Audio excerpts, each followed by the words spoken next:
The other piece with that is that bipolar disorder runs through your family, right? And so my middle brother David also developed bipolar disorder, and his version of it was a little bit different than Dad's. Dad had what I would call a milder version. His was more episodic, like he could have, several years and be quite fine, and then things would be more problematic. My brother David's was um, he would have a manic episode usually every spring and every fall.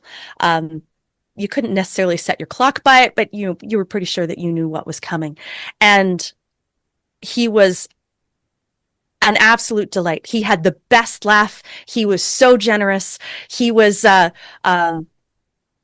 he went to Haileybury School of Mines in Ontario for 2 years and got his mining engineer ticket. And he was working up at Flin Flon, making lots of money working up in the mine. This is in the 1990s when I was going to university, and I wanted to go to summer school and like what they called intersession and summer session.